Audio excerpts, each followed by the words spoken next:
Good evening. इससे गंदा market ना मैंने अपनी जिंदगी में कहीं नहीं देखा है। और बार बार लगातार लॉस ही लॉस। लेकिन कोई बात नहीं, एक जगह पे मैं सही बैठा था लेकिन उसमें भी कुछ हुआ नहीं। मैं बताऊंगा मैंने कौन कौन से कहां कहां से ट्रेड लिए हैं। एक ही जगह पे सही ट्रेड हुआ है मेरा, बाकी जगह पे नहीं। अच्छा, एक बैंक निफ्टी में भी सही यानी अंत में बसंती वाला ट्रेड सही बना है, बाकी कहीं पे भी कुछ नहीं हुआ है। इससे गंदा दिन तो मैंने अपनी जिंदगी में नहीं देखा, लेकिन इसके पीछे एक वजह है और वो वजह के ऊपर भी बात करेंगे। लेकिन शुरुआत करते हैं हमारे वीडियो नोट में। और वीडियो नोट से अंदर क्या क्या कहा था, शायद कुछ ना कुछ गलत ही कहा होगा। इतना मार्केट नीचे आया कैसे आया उसके बारे में बात करेंगे, लेकिन वीडियो नोट से ही शुरुआत करते हैं। शुरुआत में वीडियो नोट को देखते हैं और फिर आगे बढ़ने की कोशिश करेंगे, ठीक है। Good morning. ये आया है आज गैप अप, सोचा था और गैप अप ही हुआ है। लेकिन यहां से आगे क्या क्या हो रहा है इसके बारे में बात करेंगे। बहुत ही थोड़ा दिक्कत दे रहा है यूट्यूब मुझे कल से ही। कल की वीडियो में भी नहीं सही चल रहा था, अभी भी नहीं सही चल रहा है। देखते हैं, फ्रिक्वेंसी चेंज तो किया ही बढ़िया आजकल मार्केट चल रहा है। एलटीपी कैलकुलेटर के हिसाब से तो बढ़िया सा यहाँ से भी चलाएंगे आगे। क्या दिख रहा है, सपोर्ट यहाँ पे strong resistance weak to stop. और अभी देखेंगे तो सपोर्ट नीचे से ऊपर शिफ्ट हो गया है और रेजिस्टेंस भी अपने जगह पे स्ट्रॉन्ग। अगर आप देखेंगे तो एक्सटेंशन ऑफ सपोर्ट से एक्सटेंशन ऑफ रेजिस्टेंस तक ये एक तो बढ़िया सा मूव हो सकता है। और ये 8 तक ऊपर, ठीक है, इसके ऊपर ध्यान रखना। और यहां से अगर आगे देखना है तो क्या क्या हो सकता है, कभी भी याद रखिए डाइवर्जेंस के ट्रेड जो क्रिएट करना है वो येलो कलर पे क्रिएट करना है, शिफ्टिंग पे क्रिएट करना है। और एक्सटेंशन के ट्रेड कभी भी सिर्फ आपको इसके भरोसे पे करना है जहां पे स्ट्रॉन्ग सपोर्ट या स्ट्रॉन्ग रेजिस्टेंस है। तो अभी देखिए सपोर्ट नीचे से ऊपर शिफ्ट होके यहाँ पे स्ट्रॉन्ग हुआ, यानी क्या वापस एक्सटेंशन ऑफ सपोर्ट से एक्सटेंशन ऑफ रेजिस्टेंस, ये एक चीज है। आगे आगे क्या क्या हो सकता है इसके बारे में, जहां रेजिस्टेंस वीक टू स्टॉप हो गया तो फिर मार्केट ऊपर चला जाएगा अच्छे से। सपोर्ट में अमर अकबर एंथनी तीनों भी एक साथ एक ही जगह पे आ गए, यानी क्या वॉल्यूम ओआई और ओआई चेंज ये तीनों भी यहाँ पे स्ट्रांग हो गए तो एक्स्ट्रा डाइवर्जन ऊपर भी जाएगा मार्केट, राइट। हर कोई चीज को समझिए और आराम से ट्रेड करिए। आइए बैंक निफ्टी का एक्सपायरी है, इसके बारे में भी बात करते हैं। बैंक निफ्टी के एक्सपायरी में मैंने पूरा स्ट्राइक ओपन की है। क्यों? क्योंकि एक जगह पे देखेंगे तो सपोर्ट वीक टूवर्ड्स बॉटम यहाँ दिखा रहा है, थोड़ी देर पहले यहाँ पे भी था। लेकिन यहाँ से आगे क्या क्या हो सकता है इसके बारे में सोचेंगे। सबसे पहले जाते हैं हिस्टोरिकल में। रेजिस्टेंस ऊपर से नीचे आया है और सपोर्ट वीक टूवर्ड्स बॉटम बता रहा है, राइट। रेजिस्टेंस ऊपर से नीचे आया है और सपोर्ट वीक टूवर्ड्स बॉटम बता रहा है, मैं पूरे स्ट्राइक प्राइस ओपन करके, ठीक है। तो रेजिस्टेंस जैसे स्ट्रांग हो जाएगा वैसे एक्सटेंशन ऑफ रेजिस्टेंस से एक्सटेंशन ऑफ सपोर्ट तक ये एक मूव यहाँ पे हो सकता है। देखिए कितना कॉम्प्लिकेटेड है, एक जगह पे बुलिश दिखा रहा है, एक जगह पे बेरिश दिखा रहा है। निफ्टी आपकी बुलिश दिख रही है और बैंक निफ्टी बेरिश।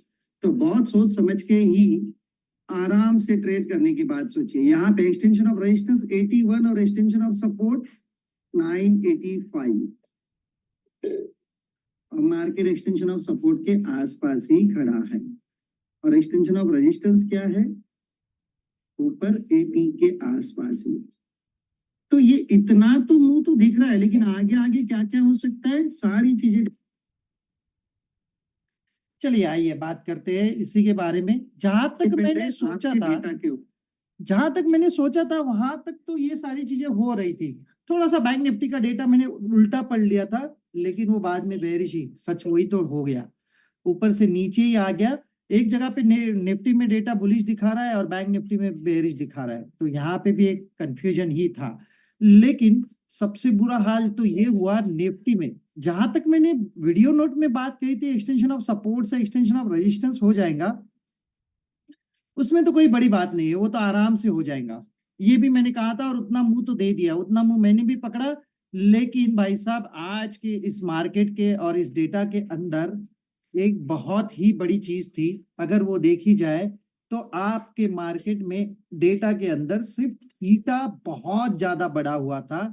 इसका मतलब क्या हो गया, थीटा बढ़ने की वजह से मार्केट में डीके ज्यादा आ रहा था, कोई कॉल ना पुट कहीं ठीक से बढ़ नहीं रहा था, राइट।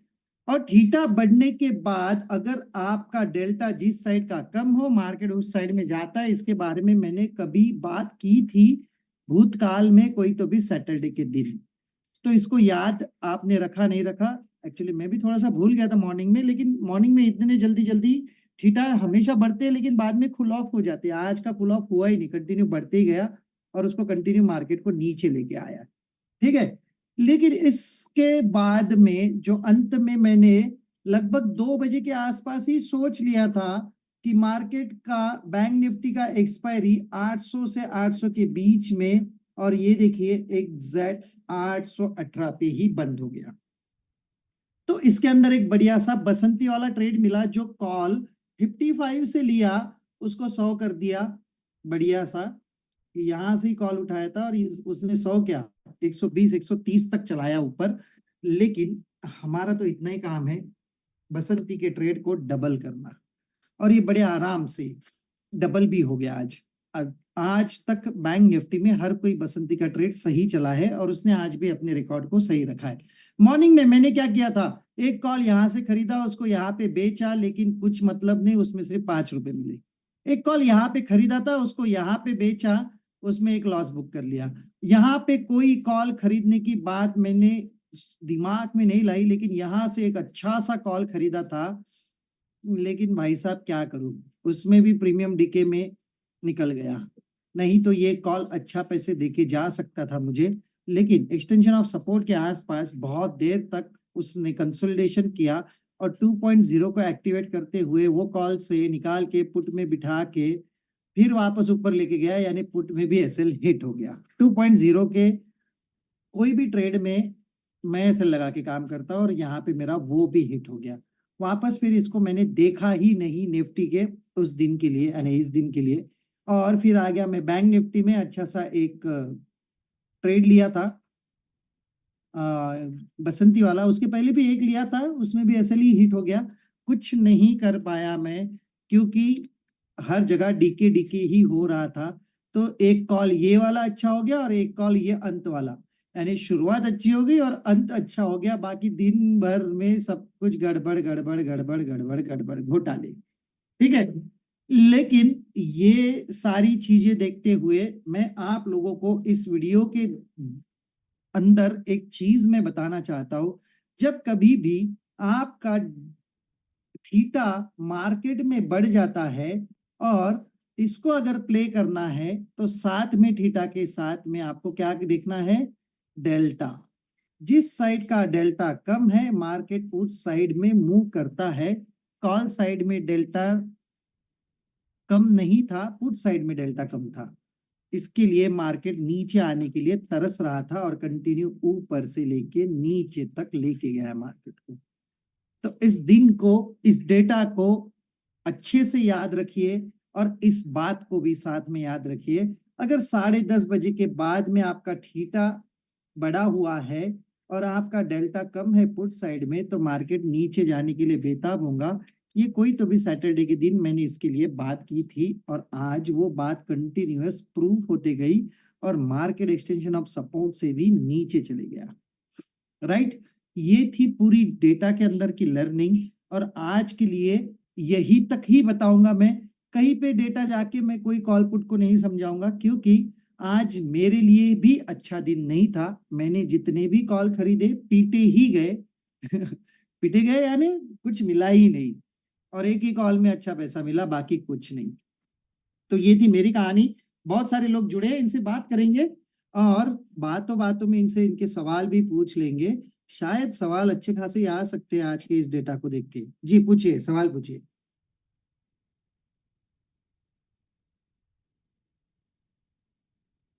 नहीं है कोई सवाल?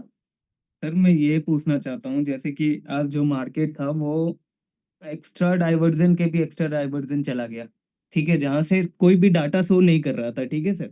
हम्म। तो सर अगर उसको दोबारा अगर कभी भी पकड़ना होगा तो किस तरीके से पकड़ सकते हैं? देखिए 10:30 बजे के बाद में थीटा, बस यही मेरा एक कहना है, जो मैं थोड़ी देर के पहले भी कह रहा था, और एक्चुअली मैं भी भूल गया था इस बात को आज। सच्ची में मैं बताता हूँ, मैं नॉर्मल डेटा ही देख रहा था, लेकिन 10:30 बजे के बाद में ये अच्छा एक टाइम है अपने पास में। और 10:30 बजे का मैं डेटा भी आपको दिखा देता हूँ। अगर हिस्टोरिकल में जाके देखेंगे हम लोग, 10:30, बस ये यही डेटा है, और सच्ची में मैं भी इसको भूल गया था।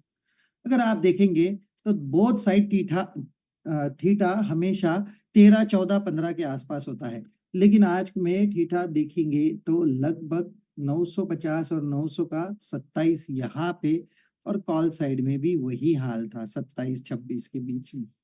ठीक है, तो इसके हिसाब से फिर कैलकुलेट करना है आपको डेल्टा कौन से साइड का कम है, और मार्केट उस हिसाब से उसी जगह चले जाएगा। इसको हमेशा याद रखें। तो अभी सर जो डेल्टा देख रहे हैं तो दोनों साइड का तो अभी बराबर ही है। ये लेवल पे बराबर नहीं है। आप हाँ। जाके देखिए 22,000 के पास में है, गुड साइड में डेल्टा कम है। तो नेक्स्ट बार से जैसे थीटा 10:30 बजे के बाद अगर ऐसे दिखता है तो मार्केट को हम इसके अकॉर्डिंग, जैसे अभी आपने बताया उसके अकॉर्डिंग ऐसे पकड़ सकते हैं उसको। बिल्कुल, इसको ट्राई करना। कोई भी बड़ी न्यूज आने वाली है उसके पहले दिन ये सारी हरकतें होती है, इसको ये भी याद रखना है कि इसका इंडिकेटर यही है। का तो नहीं होता ना, मतलब जब भी होता है तो थीटा पे थोड़ा सा ये देखना चाहिए कि हाँ किधर साइड ज्यादा है। मतलब जब भी थीटा बढ़ता है तो बोथ साइड थीटा सेम ही रखेंगे आपको, वो डेल्टा को आपको क्रॉस चेक करके उसको कंफर्म करना पड़ेगा। ये सर वो आज के मार्केट में यही थी हालत। ये कॉल पुट का जो दाम वगैरह रहते हैं उसको पूरा ये खा जाते हैं। जी हाँ, इंटरेस्टिंग। वो जो ऊपर का टाइम वैल्यू है उसके अंदर पूरा डीके आ जाएगा ऐसे दिन। और अगर ये डेट थीटा कल भी ऐसे रह गया तो कल का मार्केट तो और भी बुरा है भाई साहब। एक्सपायरी भी है, थीटा बढ़ गया तो बात ही खत्म हो गई। ना वो पुट में पैसे कमाने देगा ज्यादा, ना कॉल में कमाने देगा। यहाँ पे एक दिक्कत हो सकती है आपको, तो कल भी सोच समझ के ही काम करना है। मतलब कल भी प्रिकॉशन के साथ जी हाँ। बढ़ना पड़ेगा।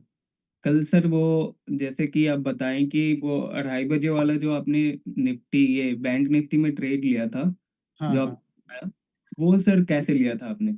आज का हाँ सर। आज का बैंक निफ्टी का ट्रेड, चलिए बैंक निफ्टी के डेटा देखते हैं इसके लिए, और हिस्टोरिकल में जाके देखेंगे। हिस्टोरिकल में कितने बजे देखना है, 0:02। और इसको पीएम कर देता हूँ। और लगभग यही पे मैंने सोचा था कि बैंक निफ्टी का एक्सपायरी कहाँ पे आएगा।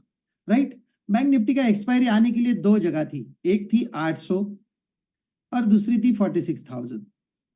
अगर आपकी एक्सपायरी 800 के आसपास आ गई तो आपका ये जो कॉल है ये लगभग 50 का 100 तो होना है। Yes sir. ठीक है, तो मैंने क्लोजिंग निकाली थी 800 से 820 के बीच में। इसके पीछे वजह है, 820 क्यों मैंने ऊपर की क्लोजिंग निकाली है। हमेशा मैं नीचे की निकालता हूं, लेकिन आज मैंने ऊपर की निकाली थी। क्यों मैंने ऐसे सोचा था इसके बारे में एक बात बता देता हूं। क्योंकि रेजिस्टेंस वीक टू स्टॉप है, जैसे ही सपोर्ट स्ट्रांग हो जाएगा यहाँ पे इसकी क्लोजिंग ऊपर ही आएंगी। लेकिन मजेदार बात ये हो गई, क्लोजिंग आते आते मैं आपको 3:10 के डेटा पे लेके चलता हूँ। सपोर्ट तो नहीं, स्ट्रांग तो हो गया, रेजिस्टेंस भी स्ट्रांग हो गया और सपोर्ट हो गया वीक टूवर्ड्स टॉप, और उसने ये देखिए ऊपर लेके आ गया। तो ये 820 का आंकड़ा तो पक्का हो गया था, रेजिस्टेंस तो स्ट्रांग हो गया बाद में। तो इसकी मतलब क्लोजिंग कहाँ आएंगी, यही पे आएंगी। तो आपका ये जो कॉल है 45,700, इसको सिर्फ आपको कैलकुलेट करना है। अगर 820 पे ये क्लोजिंग आती है तो आपको इसको 55, 60, 50 के आसपास खरीदना पड़ेगा, और इसको डबल होने की राह देखनी पड़ेगी। जैसे मैंने 55 पे खरीदा है और मैंने 100 पे इसको एग्जिट भी कर दिया। राइट, ये उसके पीछे का लॉजिक है, और इसी लॉजिक को कहते हैं चेंज पीटीएस बसंती। बसंती इसके लिए नाम दिया है, हालांकि मैंने नहीं, बाकी लोगों ने चुन के नाम दिया है, क्योंकि ये जो कॉल हम लोग खरीदते हैं ये हमारे इशारों पे नाचता है। इसके लिए इसके नाम ही ऐसे दे दिया, क्योंकि बसंती हमेशा नाचती है मूवी में। तो यही उसके पीछे का लॉजिक है कि चेंज पीटीएस बसंती इसका नाम दिया जाए, क्योंकि चेंज पीटीएस के भरोसे पे हम लोग क्लोजिंग चेक करते हैं, और उसी के हिसाब से हम लोग वो कॉल सिलेक्ट करके उसको नचाने की कोशिश करते हैं और अपने इशारों पे नाच के चलती है। मतलब ये जीरो नहीं होता कभी भी? नहीं, ये कभी जीरो नहीं होगा। तो भी मैं इसको स्टॉप लॉस यूज करता हूँ। मैंने इसका स्टॉप लॉस लगाया था 29.90, यानी 20 पॉइंट का रिस्क ले लिया था, क्योंकि मेरे पास में जो रिवॉर्ड है मैं उसके आधे से भी कम रिस्क ले लेता हूँ। 1:2 का रेशो पकड़ के मैं उसको स्टॉप लॉस भी लगा देता हूँ। Okay sir. जी हाँ जी, संजय सर बोलिए। ये सर जो अभी आपने बताया कि बसंती के ट्रेड का आपने 50 और 60 की वैल्यू निकाली थी, ये कैसे निकालते हो आप? ये निकालने के लिए पहले सोचना पड़ता है कि आपकी क्लोजिंग कहाँ आनी पड़ती है। अगर रेजिस्टेंस साइड आप रेजिस्टेंस स्ट्रांग है, चेंज पीटीएस आपका कॉल साइड का ग्रीन है, तो रेजिस्टेंस के आसपास आपका क्लोजिंग आएगा। जी तो ऐसा माना जाए इस डेटा को देख के तो ये 800 के ऊपर ही क्लोजिंग देगा। लेकिन अगर ये सपोर्ट अपनी जगह पे स्ट्रांग है और रेजिस्टेंस अपनी जगह पे स्ट्रांग है, तो ये मार्केट 780 से लेके 800 के बीच में क्लोज दे सकता था। लेकिन जब मैंने क्लोजिंग सोची थी 2 बजे, वो टाइम पे रेजिस्टेंस विक्टोर स्टॉप था ओआई के साथ में।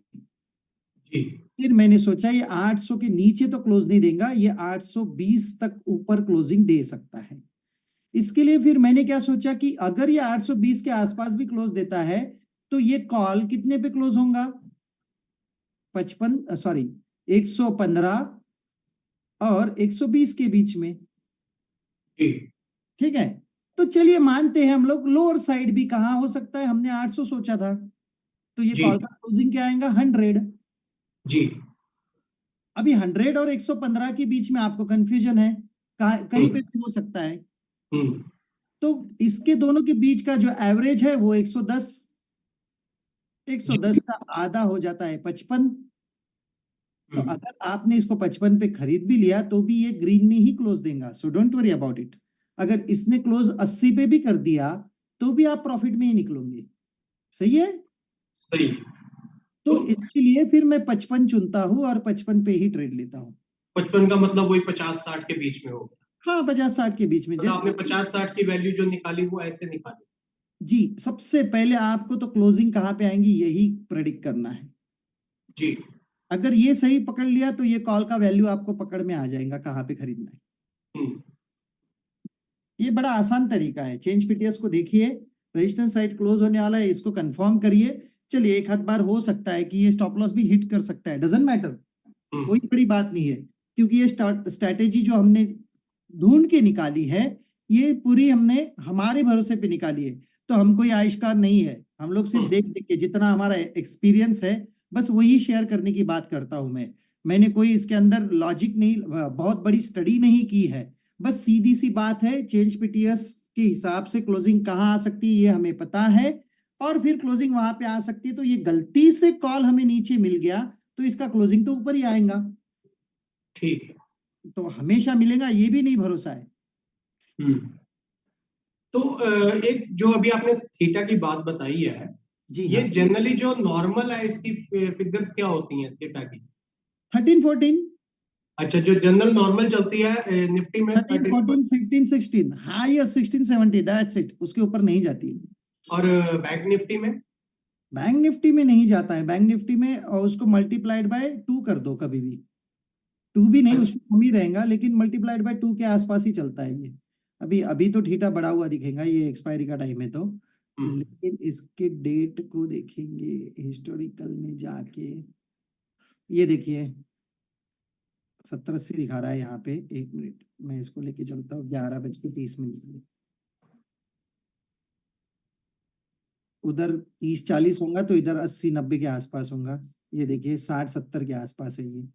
उधर से इधर मल्टीप्लाइड बाय 2 है। अच्छा, वो तो ये मतलब थीटा जो है ये निफ्टी में 13, 14, 15, 16, 17 तक ही रहना चाहिए, और इसमें 30, 34 के आसपास। एक जगह पे इसमें दिखाई देता हूँ मैं आपको, इसको और कंफर्म हो जाएगा आप में। अगर आप इसको थोड़ा सा शुक्रवार को जाके देखेंगे, सबसे अच्छा काम है। ये देखिए नॉर्मल थीटा है यहाँ पे, कितना बता रहा है बताइए मुझे? 11। 11। इसमें कोई डिके वाला टेंशन नहीं है। ठीक है, तो इसका मतलब ये हुआ कि आज जो थीटा थीटा जो बढ़ा हुआ था और पुट साइड का डेल्टा कम था, मीन्स ये सिमिलर आईवी की तरह इसने काम किया। जी हाँ, आईवी जब को भी आईवी बढ़ actually जाता है और उस साइड का डेल्टा भी कम हो जाए तो मार्केट उस तरफ भागता है। जी हाँ, इसको मैंने एक शनिवार को बताया भी था, और एक्चुअली मैं सच्ची में आज ट्रेड करते करते इस चीज को मैं खुद भी भूल गया था। तो होता है, कभी कभी भूल सकता हूँ मैं, ऐसे कोई नहीं, रोबोट दिमाग नहीं है मेरा। और जी, जी। ये सारी चीजें ना होने के बाद पता चलती है, वैसे वाला हो गया आज, ये होने के बाद पता चला है। जी, तो जी। कोई बात नहीं है, ऐसा होता है कभी कभी, लेकिन इसको ध्यान में आप लोग भी रखेंगे तो आपके लिए भी ये बहुत फायदे और गुणकारी हो जाएगा। तो इसी वजह से जो एक्स्ट्रा गिरा है वो इसी वजह से गिरा है, थीटा की वजह से आज। जी हाँ, जी हाँ। तो अगर कॉल साइड का डेल्टा कम होता तो फिर एक्स्ट्रा ऊपर जाता, हम ये अज्यूम कर सकते हैं। जी हाँ, बिल्कुल, जिस साइड में डेल्टा कम है उस साइड में मूव देता है ये। ठीक है। अगर और कोई दिन पे इसको पकड़ में आ जाए तो उस दिन मैं पकड़ के आपको दिखा भी दूंगा, लेकिन प्रॉमिस नेक्स्ट टाइम मैं नहीं भूलूंगा, मैं इसको याद रखूँ। ठीक है sir, thank you sir. Yes sir, thank you. और कोई कुछ सवाल? सर ये थीटा कम हो उस दिन ट्रेड अवॉइड करना चाहिए कि नहीं नहीं, देखिए 10:30 बजे तक तो अपना वॉल्यूम ही चलाएगा पूरा मार्केट, इसको तो बस गार्ड बांध के रख लो। लेकिन उसके बाद 10:30 बजे के बाद में हर जगह देखिए, 10:30 बजे के बाद में हर जगह देखिए इसको, रोज 10:30 बजे से 11 बजे के बीच में ये सारे जितने भी आईवी, डेल्टा, गामा, थीटा, वेगा, ये इनका काम करना चालू कर रहे हैं या नहीं कर रहे हैं, राइट? तो इसके बारे में कभी भी सोच लेना। और जिस दिन, और एक बात है, जिस दिन आपका थीटा बढ़ा हुआ है, जहां पे दिख रहा है आपको, ये देखिए 10:30 11 बजे आपका थीटा बढ़ा है, उस दिन आपका वेगा खत्म हो जाएगा। ये भी एक कॉम्बिनेशन याद रखिए, ताकि थीटा को बढ़ने के लिए कोई ना कोई एक वजह चाहिए। साथ में कॉम्बिनेशन तो ले ही लेंगे हम लोग। चलिए, कॉम्बिनेशन के लिए हम लोग क्या करेंगे, पुट साइड का डेल्टा देख लेंगे और कॉल साइड का, ये कॉम्बिनेशन तो जोड़ ही लेंगे, लेकिन साथ में किसको, और वेगा को देख लेंगे। अगर वेगा भी आपका डिक्रीज हो गया और थीटा बढ़ गया और पुट साइड का डेल्टा अगर कम है तो मार्केट गिर जाएगा। अगर थीटा बढ़ गया और वेगा कम हो गया और कॉल साइड का डेल्टा आपका कम है तो मार्केट ऊपर खींच लेगा। इस सारी चीजों को याद रखिए अगली बार के लिए। तो वेगा जो होता है सर वो जनरली कितना होता है, जैसे आज तो 6 के आसपास दिखा रहा है। नहीं, ये भी लगभग 18 19 20 के आसपास होना चाहिए वैसे देखा जाए तो, निफ्टी में। निफ्टी में, राइट। और बैंक निफ्टी के लिए इसको बैंक निफ्टी का तो हमेशा मल्टीप्लाइड बाय 2 ही चलाइए, 2 से ज्यादा। ठीक है। ओके। ये देखिए, हमने पुराना वेगा निकाला है ना, ये पुरानी डेट का है ना, ये देखो वेगा यहाँ पे देखो 11 12 13, ये दोनों 11 12 13 ही होने चाहिए। इसमें से कोई एक बढ़ गया और दूसरा कम हो गया, या एक दूसरा कम हो गया और एक बढ़ गया, तो इसका एक ही रीजन है। देखिए, जहां पे थीटा बढ़ जाएगा वहां पे डीके आ जाएगा, और जहां पे वेगा बढ़ गया वहां पे प्रीमियम सटासट भागना चालू करेंगे। इसको भी एक बार याद रखिए, ये बहुत सारा लर्निंग वाली चीज है। हम लोग लास्ट लाइन दोबारा रिपीट करिए सर, लास्ट लाइन। जहां पे थीटा बढ़ रहा है हाँ। वहां पे आपके कॉल और पुट के डीके अच्छे से हो जाएंगे, बहुत फास्ट हो जाएंगे। ठीक है। ठीक है, थीटा आपके कॉल पुट के स्पीड को डीके करने के लिए बढ़ा रहे हैं, और वेका आपके कॉल पुट के प्रीमियम को इंक्रीज करने का स्पीड जो है वो वेगा बढ़ा रहा है। तो ये दोनों को भी याद रखिए, ठीक है। इसको हम लोग एक सैटरडे के सेशन में पकड़ ही लेंगे, और इस सैटरडे के सेशन ही कर लेंगे, क्योंकि यहाँ पे बहुत अच्छी ये लर्निंग वाली चीजें हैं, तो इसको हम लोग लेके जाएंगे, ठीक है। ठीक। और आपको मैंने वैसे भी प्रॉमिस किया था कि मैं हर कोई, जितने भी पैरामीटर्स आपके स्क्रीन पे है, ये काम कैसे करते हैं इसके बारे में धीरे धीरे बताते जाऊंगा। और जिस दिन वो मौका आएगा उस दिन, ऐसे मौके बार बार आएंगे और उस दिन हम लोग इसके बारे में सोचेंगे, ठीक है। या आज ही मौका बनाए तो हम लोग इसको सैटरडे के बारे में, सैटरडे के दिन अच्छे से इसके बारे में लर्निंग करने की सोचेंगे, राइट। ठीक है sir, thank you. Yes, thank you so much. और कोई सवाल किसी का? तो इस वीडियो को मैं फटाफट खत्म कर रहा हूं, आज मुझे कहीं जाना है, आज कोई स्पेशल दिन है मेरे लिए। तो आज के लिए इतना ही, बढ़ते आगे, मिलते हैं सीधा कल मॉर्निंग वीडियो नोट में। और मैं खुद भूल गया आज सेकंड वीडियो नोट बनाने के लिए, तो वो कल मैं बना दूंगा, क्योंकि आज सारा डेटा के अंदर गड़बड़ चल रहा था तो मैं कुछ कर नहीं पाया। कल निफ्टी का एक्सपायरी है, तो कल मैं बता दूंगा कि निफ्टी की एक्सपायरी कहाँ पे हो सकती है, राइट। हम लोग सेकंड वीडियो नोट में इसकी बात करेंगे। आज अगर वीडियो नोट बना सकते थे तो मैं भी उसके अंदर बता देता था कि आपको बैंक निफ्टी का एक्सपायरी कहाँ पे हो सकता है, ठीक है। तो जी सर। दिक्कत नहीं, कल हम लोग बना लेंगे दूसरा भी वीडियो नोट, कोई दिक्कत नहीं। चलिए फिर बढ़ते आगे, मिलते हैं कल। आज के लिए इतना ही। Thank you so much, tata bye bye. Thank you Thank sir, you, sir. Happy anniversary sir, happy anniversary. Thank you.